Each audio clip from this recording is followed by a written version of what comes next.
அல்லேலூயா, அல்லேலூயா, அல்லேலூயா. தேவனுடைய வார்த்தைக்குள்ள பொறுத்துக்கு முன்பதாக ஒரு ஒரு சாட்சி சொல்லிட்டு அதுக்கப்புறம் தேவனுடைய வார்த்தைக்குள்ள போகணும். விடிய காலில் ஒரு 2 மணி இருக்கும். எனக்கு சரியான வயிற்று வலி, ஒன்னும் முடியல, எழுந்துக்க முடியல. இந்த இடது பக்கம் பாத்தீங்கன்னா அப்படி புடிச்சுக்கிச்சு, என்ன பண்றதுன்னே தெரியல. ஒரு 3:30 மணி வரைக்கும் ரொம்ப ரொம்ப கஷ்டப்பட்டேன்.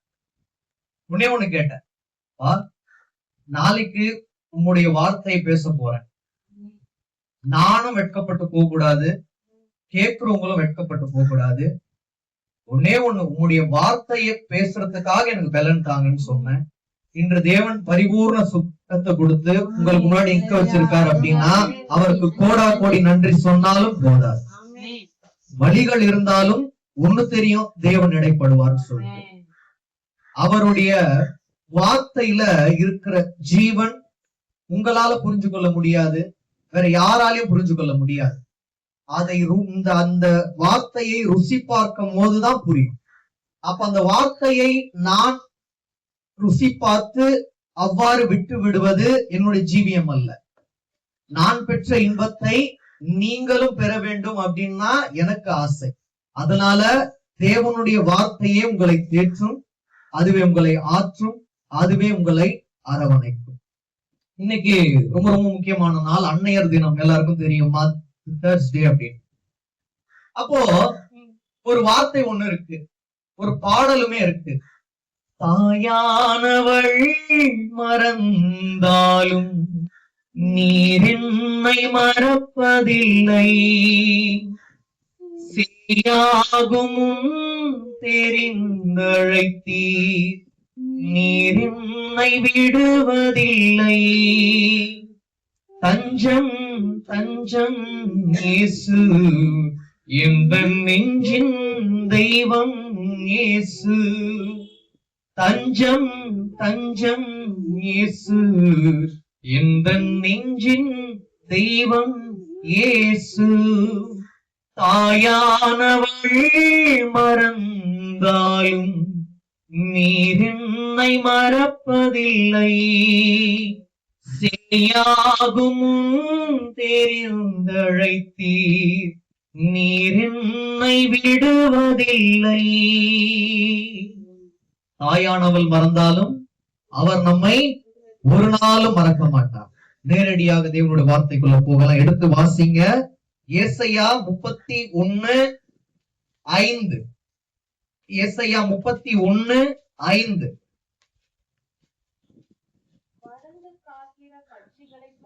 பறந்து காக்கிற பட்சிகளைப் போல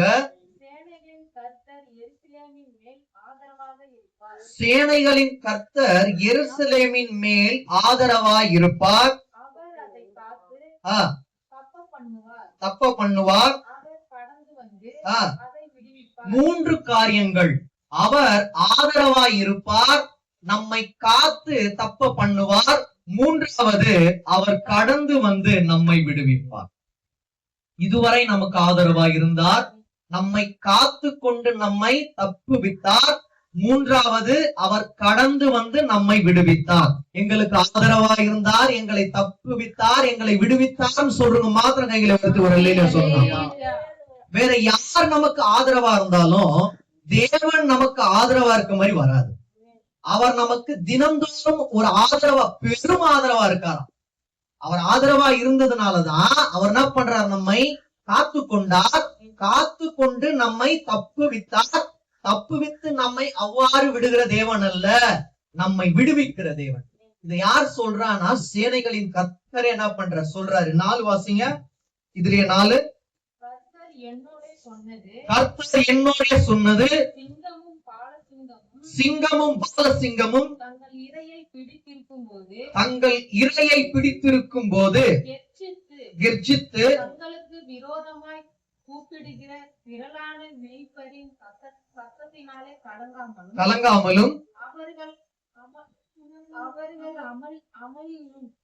அமளியினாலே பணியாமலும் இருக்கிறது போல சேனைகளின் கர்த்தர் சீயோன் மலைக்காகவும் அதின் யுத்தம் பண்ண இறங்குவார். அப்படின்னா என்ன அர்த்தம்? யார் உங்களுக்கு விரோதமா எழும்பி வந்தாலும் நீங்கள் கலங்க வேண்டிய அவசியமே இல்ல. அவர் நமக்காக யுத்தம் பண்ண இறங்கி வருகிறார். அவர் இறங்கி வந்துதான் இந்த ஒரு வார்த்தையை கொடுக்கிறார். நான் யுத்தம் பண்ண உன்னுடைய பக்கம் இருக்கும் போது வேற எந்த ஒரு சேனைகளும் உன்னை சேதப்படுத்தாது. ஏன்னா யுத்தம் பண்ண நான் இருந்து ஆதரவா இருப்பேன், காத்து உன்னை தப்புவிப்பேன், இறுதியாக நம்மை விடுவிப்பார். நம்ம என்ன பார்க்க போறோம் நான் உங்களுக்கு சொல்றேன். இதுதான் உங்களுக்கு முக்கியமான ஒரு ரேமா வார்த்தை. எந்தெந்த காரியத்திலிருந்து நம்மை தேவன் விடுவிப்பார் நம்ம பார்க்க போறோம். வேக வேகமா எழுதிக்கங்க, அநேக வசனங்கள் இருக்கு. தேவன் உங்களையும் உங்களுடைய வாழ்வையும் விடுவிப்பார். நான் விசுவாசிக்கிறேன். நீங்க விசுவாசிக்கிற கையில வருங்க. எடுத்து வா, நீங்க வாசிக்கலாம். சங்கீதம் 37:40. சங்கீதம் 37:40.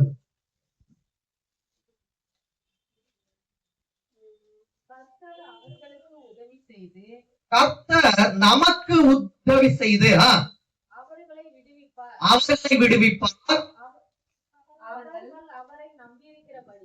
அவர்கள் அவரை நம்பி இருக்கிறபடியால் விசுவாசிக்கிற மாத்திரம். யாருக்கா? துன்மார்க்கருடைய கைக்கு என்ன பண்ணார்? அவரு நம்மை தப்புவித்து ரட்சிக்கிற தேவன். 3 விஷயம் இங்கே இருக்கு. விடுவிக்கிற தேவன், தப்புவிக்கிற தேவன், நம்மை ரட்சிக்கிற தேவன். மறுபடியும் வாசிங்க. கர்த்தர் யார் செய்யணும் நமக்கு உதவி? நம்ம யார்கிட்டயே போயிட்டு நிற்போம்ல, எனக்காக இது பண்ணுவீங்களானா, சரிம்மா நீ நாளைக்கு வா, முடிஞ்சா பண்றேன், இல்ல போன் பண்ணி சொல்றேன்னு. அவர் அப்படிலாம் இல்ல. அவர் அங்கிருந்து நமக்கு உதவி செய்கிற தேவன். நம்ம என்ன கேட்கணும்? ஏசப்பா எனக்கு என்ன பண்ணுங்க, ஹெல்ப் பண்ணுங்க, எனக்கு படிக்க தெரியல, படிக்க கற்றுத்தாங்கன்னா அவர் என்ன பண்ணுவார்? நமக்கு கற்றுத்தர தேவனா இருக்கிறார். கீழே வாசிங்க. யாரு விடுவிப்பாரா? நம்மை விடுவிப்பார். ஏதோ சும்மா எழுதப்படல, அங்க உறுதியா இருக்கு. அவர் நமக்கு உதவி செய்து விட்டு விடுகிற தேவன் அல்ல, நம்மை விடுவிக்கிற தேவன். அப்புறம் வாசிங்க. எப்ப விடுவிப்பார்? நாம் அவரை நம்பி இருக்கும் போது நம்மை விடுவிப்பார். நம்பாம இருக்க கூடாது. எப்படி நம்பணும்? முழு மனசோட தேவன் எனக்கு செய்வார், என்னை விடுவிப்பார் என்று நீங்க நம்பும் போது நம்மை தேவன் விடுவிக்க வல்லவராய் இருக்கிறார். கீழே வாசிங்க. அப்ப நம்மள விடுவித்து அவ்வாறு விடுகிற தேவன் அல்ல, துன்மார்க்கனுடைய கைக்கு நம்மை தப்புவித்து ரட்சிக்கிற தேவன். அப்ப 3 காரியங்கள் ரொம்ப ரொம்ப முக்கியமா இருக்கு. என்னன்னா, உங்களுடைய நம்பிக்கை தேவன் மேல இருக்கணும். அவ்வாறு இருக்கும் போது நம்மை தேவன் விடுவிப்பார், துன்மார்க்கனுடைய கைக்கு தப்புவித்து நம்மை ரட்சிக்கிற தேவன். இன்னும் கூட எடுத்து வாசிக்கலாம். சங்கீதம் 34 எடுத்துக்குங்க. சங்கீதம் 34:19. நீதிமானுக்கு வரும் துன்பங்கள் அநேகமாயிருக்கும். நீதிமானுக்கு வரும் துன்பங்கள் அநேகமாயிருக்கும். நம்ம கேட்போம்ல, எனக்கா வரணுமானா வரும், கண்டிப்பா நீதிமானுக்கு துன்பம் வரும். ஆனா இறுதி முடிவு நமக்கு எப்படி இருக்காது? மரணமா இருக்காது, ஜீவனா இருக்கும். அப்ப நீதிமானுக்கு வரும் துன்பங்கள் அநேகமாயிருக்கும். கர்த்தர் எல்லாவற்றிலும் நின்று அவனை விடுவிப்பார். அவ்வளவுதான், இது போதும்.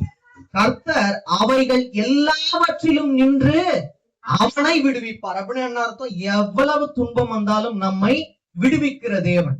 ஏன்னா அங்க பார்த்தோம், நாம் அவரை நம்பி இருக்கிறோம், அதனால விடுவிப்பார். துன்மார்க்கனுடைய கைக்கு நம்மை தப்புவித்து ரட்சிப்பார். இங்க நீதிமானுக்கு வரும் துன்பங்கள் அநேகமா இருக்கும். ஆனா இந்த எல்லாவற்றிலும் நின்று தேவன் நம்மை விடுவிக்க வல்லவராய் இருக்கிறார். இன்னொன்னு கூட அதே சங்கீதம் 37:40. மறுபடியும் வாசிங்க. அத நீங்க மறுபடியும் வாசிங்க. இப்ப யாருக்குன்னு உங்களுக்கு புரியும்.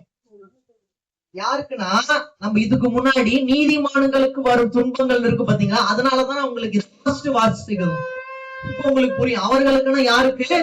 நீதிமான்களுக்கு. இப்ப வாசிங்க. இப்ப நீதிமான்கள்னு போட்டு வாசிங்களா. அவ்வளவுதான். வரும் துன்பங்கள் அநேகமா இருக்கும். இப்ப உங்களுக்கு புரிஞ்சிடுச்சுங்களா? இது வரைக்கும் உங்களுக்கு ஒரு வினாவா இருந்தது, இப்ப உங்களுக்கு விட கிடைச்சிருச்சு. யார் அவர்களுக்குன்னா ஒரு கேள்வி இருக்கும். அதனாலதான் அந்த வசனத்தை உங்களுக்கு மேற்கோள் காட்டி இந்த வசனத்தை இணைச்சேன். ஏன்னா தேவன் வெளிப்படுத்தும் போது ஒரு ஒரு வசனமும் இணைக்கப்பட்டிருக்கும். அவர்களுக்குன்னா என்ன அர்த்தம்? யாரு? நீதிமான தேவன் என்ன பண்ணுவாரு? விடுவிப்பார். அவர்களுக்கு உதவி செய்கிற தேவன். அதனாலதான் அங்க இருக்கு, நீதிமான்களுக்கு வரும் துன்பங்கள் அநேகமா இருக்கும், ஆனால் அவைகள் எல்லாவற்றிலும் நின்று தேவன் நம்மை விடுவிக்க வல்லவராய் இருக்கிறார். இன்னொன்று கூட எடுத்து வாசிக்கலாம். சங்கீதம் 41:1. சிறுமைப்பட்டவன் மேல் சிந்தை உள்ளவன் பாக்கியவான். தீங்கு நாளிலே கர்த்தர் அவனை விடுவிப்பார். தீங்கு நாளில் கர்த்தர் நம்மை விடுவிப்பார். ஆமென். இந்த காரியங்கள்லாம் நீங்க எழுதிட்டே இருக்கணும். ஏன் எழுதணும் அப்படின்னா, இத நீங்க வீட்டுக்கு சென்று தியானிக்கும் போது, நீங்க படிக்கும் போது இருதயத்துல ஒரு திருப்தியை கொடுப்பார். அவ்வளவுதான். நீங்க ஏதோ ஒரு விஷயத்த நினைச்சு கஷ்டப்படுறீங்க, வருங்காலம் எப்படி இருக்கும்னு சொல்லிட்டு கஷ்டப்படுறீங்கன்னா, தீங்கு நாட்கள் ஆனாலும் அந்த தீங்கு நாளில் இருந்து நம்மை விடுவிக்க ஒருவர் உண்டு, ஆண்டவராகிய இயேசு கிறிஸ்து. அதனால இங்க பாருங்க, சிறுமைப்பட்டவன் மேல் சிந்தை உள்ளவன் பாக்கியவான். இதுல நல்லா நீங்க நீங்க தியானிச்சு பாத்தீங்கன்னா, நாம் தான் சிறுமப்பட்டு இருக்கோம். சிறுமைப்பட்டவர்கள் மேல் சிந்தை உள்ளவர் அவர்தான் மேன்மையான பாக்கியவான். நாமும் அப்படி இருக்கணும்ன்ற. யாராச்சும் சிறுமப்பட்டு இருக்காங்களா? நீங்க பாருங்க, சிறுமைப்பட்டவன் மேல் சிந்தை, அவங்க மேல நமக்கு சிந்தை இருக்கணும். எப்படி? இவங்க இனிமேட்டு சிறுமையா இருக்க கூடாதுப்பா, இவங்களுடைய வாழ்க்கையை மாற்றுங்கன்னு சொல்லிட்டு நம்ம ஜெபிக்கும் போது நம்முடைய சிறையிருப்பை மாற்ற தேவன் வல்லவராய் இருக்கிறான். ஏன்னா நம்மளும் அப்படித்தானே இருந்தோம், இப்போ அப்படிதான் இருக்கும், சிறுமைப்பட்டவர்களா தான் இருக்கும். அவருடைய சிந்தை நம்ம மேல வந்ததுனாலதான் நாமும் பாக்கியவானா இருக்கும். அதனால அவர் சொல்றாரு, தீங்கு நாளில் கர்த்தர் நம்மை விடுவிக்க வல்லவராய் இருக்கிறார். இது ரொம்ப ரொம்ப முக்கியமானது. இனிமேட்டு தீங்கு நாளே வந்தாலும் நம்மை தேவன் விடுவிப்பா அப்படின்னு சொல்றவங்க மாத்திரம் கைகளை இன்னும் கூட எடுத்து நீங்க நீங்க வாசிங்க. சங்கீதம் 71:11. சங்கீதம் 71:11. அவனை கைவிடார், தேவன் அவனை கைவிடார், அவனை தொடர்ந்து பிடியுங்கள். கைவிட்டார், தேவன் அவனை கைவிட்டார், அவனை தொடர்ந்து பிடியுங்கள், அவனை விடுவிப்பார் இல்லை என்கிறார்கள். இது யாரு? நமக்கு விரோதமா எழும்புகிறவர்களை தேவன் என்ன பண்ணுவாரு? கைவிடுவார். நம்மையும் அவர் என்ன பண்ண மாட்டார்? கைவிட மாட்டார். உங்களுக்கு எடுத்துக்காட்டா சொல்லணும்னா, ஆப்போசிட் வேர்டுன்னு ஒண்ணு இருக்கும். குட்டுக்கு ஆப்போசிட் என்ன? அவ்வளவுதான். நன்மைக்கு ஆப்போசிட் என்ன? நன்மைக்கு தீமை. அது போல நீதிமான அவர் என்ன பண்ண மாட்டார்? கைவிட மாட்டார். துன்மார்க்கன அவர் என்ன பண்ணுவார்? கைவிட்டுடுவார். அதனாலதான் இங்க இருக்கு, தேவன் அவனை கைவிட்டார், அவனை தொடர்ந்து பிடியுங்கள், அவனை விடுவிப்பார் இல்லை என்கிறார்கள். நம்மை தேவன் விடுவிப்பார். அவர்களை விடுவிக்க யாரும் இருக்க மாட்டார். தேவன் அப்படி ஒரு வாக்குத்தத்தம் கொடுத்தாருன்னா இப்படியும் ஒரு வாக்குத்தத்தம் கொடுப்பார். நம்மை தேவன் விடுவிப்பார். துன்மார்க்கனையோ விடுவிப்பார் இல்லாமல் தேவன் என்ன பண்ணார்? அவனோட வாழ்க்கையை வேலியில் சிக்கிக்கொண்ட வாழ்க்கையாய் மாற்றி விடுவார். யாரும் விடுவிக்க இருக்க மாட்டாங்க. நம்மை விடுவிக்க ஆண்டவராகிய இயேசு கிறிஸ்து இருக்கிறார். இதுல 71:10 வாசிங்க. என் சத்துருக்கள் எனக்கு விரோதமாக பேசி என் ஆத்மாவுக்கு காத்திருக்கிறவர்கள் ஏகமே ஆலோசனை பண்ணி. இப்ப 10ம் 11 நீங்க சேர்த்து வாசிக்கும் போதுதான் தேவன் என்ன சொல்றாருன்னு புரியும். 10யும் 11 சேர்த்து வாசிங்க. என் சத்துருக்கள் எனக்கு விரோதமாக பேசி. யார் பேசுறா? பேசுகிறவர்கள் பேசிக்கொண்டே இருக்கட்டும். ஆனா தேவன் நம்ம கூட இருக்கும் போது யார் நமக்கு விரோதமா பேசினாங்களோ அவங்களை அப்படியே விட்டுருவாரா? அவங்களுக்கு என்ன கொடுக்கணுமோ அத தகுந்த நேரத்துல சரியா கொடுப்பாரு. அதான் சொல்லுவோம், வட்டி சேர்த்து கொடுப்பாருவாங்கல்ல, அது போல தேவன் இன்ட்ரெஸ்டோட சேர்த்து கொடுத்துருவாரு எல்லாத்தையும். வாசிங்க.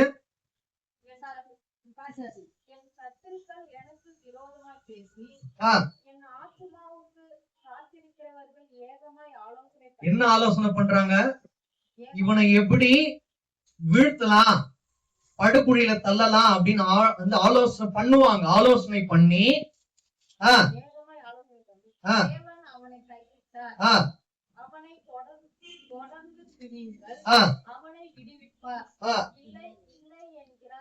இப்படி சத்துருக்கள் நம்மை குறித்து பேசும்போது தேவன் என்ன பண்ணுவாரு? அவர்களை என்ன பண்ண மாட்டார்? விடுவிக்க மாட்டார், நம்மை விடுவிப்பார். சத்துருவனை நினைச்சிட்டு இருப்பான், தேவன் இவங்களை என்ன பண்ண மாட்டாரு? விடுவிக்க மாட்டாரு. தேவன் என்ன பண்ணுவார், கை விட்டுடுவான்னு சொல்லிட்டு அவன் என்ன பண்ண ஆலோசனை செய்யலாம். ஆனால் யார் பேசுறாங்களோ அவங்கள தேவன் என்ன பண்ண மாட்டாரு, விடுவிக்க மாட்டாரு. நம்ம சும்மா இருக்கோம்ல, தேவனுக்காக உறுதியா இருக்கும் பாத்தீங்களா, நம்மை தான் தேவன் விடுவிக்க வல்லவராய் இருக்கிறார். இன்னொன்னு கூட நம்ம எடுத்து வந்து வாசிக்கலாம். சங்கீதம் 72:12 வாசிங்க. கூப்பிடுகிற எளியவனையும் உதவியற்ற சிறுமையானவனையும் அவர் விடுவிப்பார். சிறுமையானவனையும் அவர் விடுவிப்பார். நம்மலாம் யாரு? சிறுமையானவர்கள். நம்மை தேவன் விடுவிக்க வல்லவராய் இருக்கிறார். கூப்பிடுகிற, ஏன்னா நம்ம சில நேரங்கள்ல கூப்பிடுறது இல்ல. வீட்டுல நிறைய வேலைகள் இருக்கும், வேலைனால என்னால ப்ரே பண்ண முடியல அப்படின்னு நிறைய காரணம் சொல்லுவோம் நம்ம. ஆனா தேவனை எப்பொழுது நம்ம என்ன பண்ணணும், கூப்பிட்டுட்டே இருக்கணும். வார்த்தை மூலமா இல்ல, இருதயத்துல இருந்து அவரை நாம் கூப்பிடும் போது நமக்கு அவர் என்ன பண்ணுவாரு, பதில் கொடுப்பார். அதுக்கப்புறம் நீங்க வாசிங்க, உதவியற்ற சிறுமையானவனையும் அவர் விடுவிப்பார். அப்ப நம்மளாம் யாரு? உதவியற்றவர்கள் தான். ஆனா நமக்கு உதவி செய்ய ஆண்டவராகிய இயேசு கிறிஸ்து இருக்கிறார். எங்க இருந்து வரும் நமக்கு உதவி? பரலோகத்துல இருந்து வரும். யார் நமக்கு செய்வா? ஆண்டவராகிய இயேசு கிறிஸ்து நமக்கு என்ன செய்வாரு? உதவி செய்ய வல்லவராய் இருக்கிறார். சிறுமையானவனை அவர் விடுவிப்பார். இப்ப ஏசாயா 19:20 வாசிங்க. ஏசாயா 19:20. அது எகிப்து தேசத்திலே சேனைகளின் கர்த்தருக்கு அடையாளமும் சாட்சியமா இருக்கும். ஒடுக்கிறவர்கள் நிமித்தம் அவர்கள் கர்த்தரை நோக்கி கூப்பிட்டார்கள். இப்போ எப்படி நம்ம கூப்பிடணும்னு இருக்கு. அங்க நம்ம கூப்பிட்டா தேவன் கேட்பாரு அப்படின்னு சொல்லிட்டு நம்ம பார்த்தோம். இங்க பாருங்க, ஒடுக்குகிறவர்களின் நிமித்தம் அவர்கள் கர்த்தரை நோக்கி கூப்பிடுவார்கள். அப்போ நம்மள நிறைய பேர் ஒடுக்குவாங்க.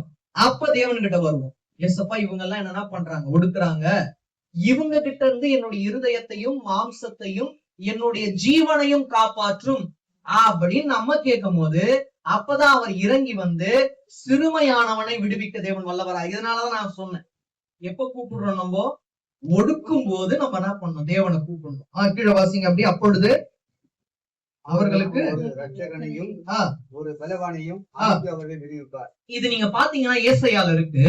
இது ஆண்டவராகிய இயேசு கிறிஸ்துவின் பிறப்பு. அவர் நமக்காக பாடுகள் படணும், அவர் மூலியமாய் அற்புத அடையாளங்களை செய்ய போறாரு அப்படின்றதுக்கான ஒரு தீர்க்க தரிசனமான அந்த ஒரு வசனம் தான் இது.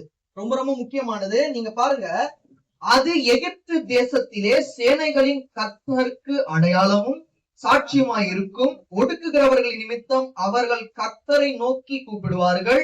அப்பொழுது அவர்களுக்கு ஒரு ரட்சகனையும், யார் ரட்சகன்? ஆண்டவராகிய இயேசு. புரியுதுங்களா உங்களுக்கு? இதுதான் அப்புறமா ஆண்டவராகிய இயேசு கிறிஸ்துவின் பிறப்பப்போ அது நிறைவேறியது. இந்த தீர்க்க தரிசனம் ஒரு மையமான தீர்க்க தரிசனம். அப்பொழுது அவர்களுக்கு ஒரு ரட்சகனையும் ஒரு பலவானையும் அனுப்பி அவர்களை விடுவிப்பார். அப்போ தேவன் ஏன் நம்மளை விடுவிப்பார்னா, அவர் நம்மளோட வாழ்க்கையில் ரட்சகரா இருக்கிறதுனால நம்மை விடுவிப்பார். இரண்டாவது, அவர் ஒரு பலவானா இருக்கிறதுனால நம்மை விடுவிப்பார். ஏன்னா அவரை தாண்டி ஒரு பலவான் இல்லை, அவருக்கு இணையும் கிடையாது. அவர் மட்டும்தான். அவர் தான் நமக்கு ரட்சகர், அவர் தான் நமக்கு பலவானா இருக்கிறார். இப்போ நீங்க எரேமியா எடுத்துக்கங்க. எரேமியா 31:11. எரேமியா 31:11. கர்த்தர் யாக்கோபை மீட்டு கைக்கு அவனை நீங்களாக்கி விடுவித்தார். இப்ப நீங்க பாருங்க, கர்த்தர் யாக்கோபை மீட்டு அவனிலும் பலத்தவனுடைய கைக்கு அவனை நீங்களாக்கி விடுவிக்கிறார். இங்க பாருங்க, நம்மை விட பலவான் பிசாசா இருக்கலாம், ஆனால் பிசாசை விட பலவான் ஆண்டவராகிய இயேசு. யாக்கோபை அப்படின்னா இந்த இடத்துல நம்மைன்னு எடுத்துக்கணும். யாக்கோபுனா அவருக்கு பிரியமான யாக்கோபா நம்ம இருக்கோம். அதனால யார் யாக்கோபை சூழ்ந்து வரானோ, யாக்கோபை விட மேன்மையா இருக்கானோ, அவனுடைய கைக்கு நம்மை நீங்களாக்கி விடுவிக்க தேவன் வல்லவரா இருக்கிறார். ஏன்னா அவர் தெரிந்து கொண்ட ஒரு ஜாதி தான் நம்ம, அவர் தெரிந்து கொண்ட ஒரு யாக்கோபின் சந்ததிதான் நம்ம. அதனால யாக்கோபுக்கு எவ்வாறு அவர் இறங்கி எல்லா பிரச்சனைகள்ல இருந்து நீங்களாக்கி விடுவித்தாரோ நம்மையும் அவர் நீங்களாக்கி விடுவிக்க 31:4-5 ஏசாயா. இஸ்ரவேல் கர்த்தர் என்னுடனே சொன்னது சிங்கமும் பாலசிங்கமும் தங்கள் இரையை பிடித்திருக்கும் போது கெர்ச்சித்து தங்களுக்கு விரோதமாய் கூப்பிடுகிற திரளான மெய்ப்பரின் சத்தத்தினாலே கலங்காமலும் அவர்கள் அமளியினாலே பணியாமலும் இருக்கிறது போல சேனைகளின் கர்த்தர் சீயோன் மலைக்காகவும் அதின் மேட்டுக்காகவும் யுத்தம் பண்ண இறங்குவார். பறந்து காக்கிற பட்சிகளைப் போல இதுல பறந்து காக்கிற பட்சிகளை போல, நீங்க இங்கிலீஷ்ல பாத்தீங்கன்னா ஃபிளைங் பேர்ட்ஸ் இருக்கும், பறவைகள் இருக்கும். அப்போ பட்சிகள் அப்படின்னும் போது பறவைகளை குறிக்கிறது. பறந்து காக்கிற பட்சிகளை போல. அப்போ பறவை எப்ப காக்கும் அப்படின்னா, தன்னுடைய குழந்தைக்கு ஆகாரம் கொடுக்கும் போது அது என்ன பண்ணும், எங்கெல்லாம் எடுத்து கொடுத்தா கரெக்ட், எல்லாத்தையும் எடுத்து கொடுக்காது. எந்த ஆகாரத்தை கொடுத்தா நல்லதோ அந்த ஆகாரத்தை தேடி கொண்டு வந்து தன்னுடைய பிள்ளைக்கு எந்த பறவை கொடுக்குதோ அது என்ன பண்ணும், அந்த குஞ்சுக்கு ஒரு பாதுகாப்பா இருக்கு. அது போல நாம் அனைவரும் அந்த மேன்மையான கழுகின் குஞ்சுகளாய் இருக்கிறோம், ஒரு பிள்ளைகளாய் இருக்கிறோம். நமக்கு என்ன தேவையோ அதை தகுந்த நேரத்தில் நேர்த்தியாய் அவர் நமக்கு தந்து நம்மை காக்க வல்லவரா இருக்கிறார். அதனாலதான் பறந்து காக்கிற பட்சியை போல. இன்னொன்னு எப்படி காக்கும் அப்படின்னா, அந்த பிள்ளை இருக்கு பாத்தீங்க, அந்த பிள்ளைக்கு ஒரு சேதம் வராதபடிக்கு என்ன பண்ணும், பறந்துட்டே இருக்கும். எந்த வேற ஒரு பறவை வந்து அதை சேதப்படுத்த கூடாதுன்னு அது காவலா காத்து கொண்டே இருக்கும். அது போல தேவன் அந்த கூடாரத்தையும் நம் கூடாரத்தையும் சுற்றி பாதுகாத்து இருக்கிறார். வேற எந்த ஒரு பிசாசு என்னும் பறவை வந்து சேதப்படுத்த கூடாதுன்னு அவர் பாதுகாத்து கொண்டே வந்ததுனாலதான் ஜீவன் இன்னைக்கு உறுதியா இருக்கு. மரணம் இல்ல, ஜீவன் தான். இனிமேட்டு உங்களோட வாயின் வார்த்தையில கூட மரணம் அப்படின்ற வார்த்தை வரவே கூடாது. ஜீவனோ மரணமோ நம்மளோட நாவின் அதிகாரத்துல இருக்கான்.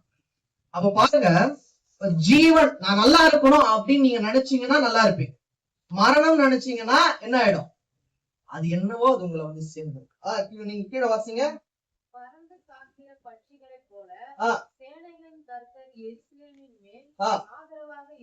ஆதரவாக இருப்பா. இருந்தாரா? இன்னாலும் இருந்தார், இனிமேலும் இருப்பார். கீழே வாசிங்க. தப்பு பண்ணுவார், அவர் கடந்து வந்து அதை விடுவிப்பார். அப்படின்னா எவ்வளவு பெரிய பிரச்சனைகள் வந்தாலும் அவர் அதுல இருந்து கடந்து வந்து நம்மை விடுவிக்க தேவன் வல்லவரா இருக்கிறார். ஏன்னா எல்லா பிரச்சனைகளை விட நம்ம ஆண்டவராகிய இயேசு கிறிஸ்து மேன்மையானவர். கீழே வாசிங்க.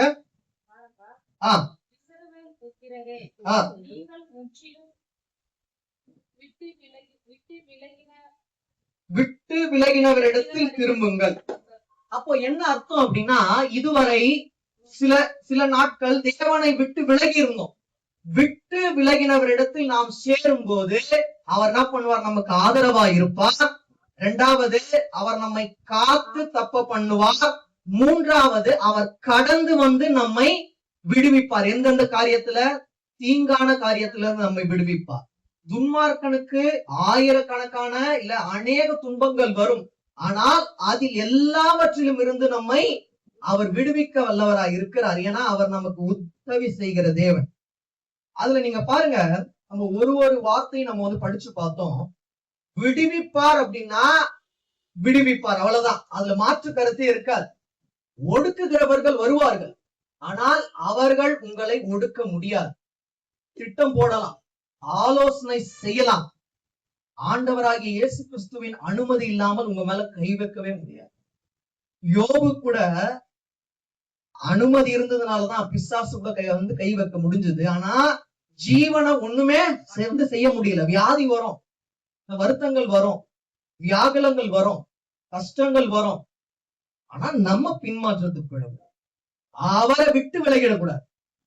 அதனால்தான் அங்க இருக்கு, நீங்கள் விட்டு விலகினவர்களிடத்தில் நீங்க வந்து சேரணும். அப்படி சேர்ந்தாதான் அவர் என்ன பண்றாரு, இந்த வாக்குத்தத்தம் எல்லாம் கொடுக்கிறார். ஏன்னா அவரையே நம்ம நம்பி இருக்கோம். நம்பி இருக்கவனை ஒரு நாளும் வெம்ப விட மாட்டார். யாரும் நம்பி வந்த என்னையாப்பா வெம்ப விட்டீங்கன்னா கேட்க கூடாது. நம்பி வந்தவனை வெம்ப விட மாட்டார். நம்பி வந்தவனை வெம்ப விட மாட்டார்னு சொல்றவங்க மாத்திரம் கைகளை வேணும். வெம்பு நம்ம வெம்புறத பார்த்துட்டு இருக்க தேவனா அவரு. குழந்தை கிள்ளிட்டு அவர் அப்படிலாம் இருக்க மாட்டார். கிள்ளி விட்டு நல்லா அழுவுதே அப்படின்னு பாக்குற தேவன் அல்ல. நம்முடைய கண்ணீரை துடைக்கிற தேவன். அவருக்கு தெரியும் ஒரு ஒரு துளியிலையும் எவ்வளவு காயங்கள் இருக்குன்னு அவருக்கு தெரிந்ததுனாலதான் கண்ணீரை கூட பொன்னீரா மாத்தி வச்சிருக்காரு. பொன்னீர்னா என்ன அர்த்தம்? ஆண்டவராகிய இயேசு கிறிஸ்துவின் அபிஷேகத்தால் நம்மை கழுவி இருக்கிறார். இனி கண்ணீர் வந்தால் அவருக்காக வரணும். நீங்கள் கண்ணீர் விடணும்னா அவருடைய பாதப்படியில தான் விடணும். வேற யாரும் பாதப்படியில எல்லாம் போயிட்டு கண்ணீர் விடவே கூடாது. ஏன்னா எல்லாரும் என்ன பண்ணுவாங்க? அற்பமா தான் நம்மளை எண்ணுவாங்க. அவர் ஒரு நாளும் நம்மை அற்பமா எண்ணுகிற தேவன் அல்ல. ஒரே ஒரு காரியம் நீங்க பண்ணணும், ஒரு நாளும் அவரை விட்டு விலக கூடாது. இதுவரை நீங்க விட்டு விலகி இருந்தாலும் அவரை என்ன பண்ணுங்க? தேடி வாங்க. இரண்டாவது ரொம்ப ரொம்ப முக்கியமானது, அவர் மேல் முழு நம்பிக்கையா இருக்கு. பாதி நம்பிக்கையா இருக்கணுமா? இல்ல 1/2 கிலோ வாங்கிக்கலாமா? 1/2 கிலோ நம்பிக்கை, 3/4 கிலோ நம்பிக்கை அந்த மாதிரி வாங்கிக்கலாமா? முழு நம்பிக்கை. முழு நம்பிக்கை இருந்தாதான் அவர் என்ன பண்ணுவார்? நம்ம பார்த்தோம் பாத்தீங்களா, உறுதியா ஆதரவா இருப்பார். ஆதரவா இருக்கணுமா இல்லையா?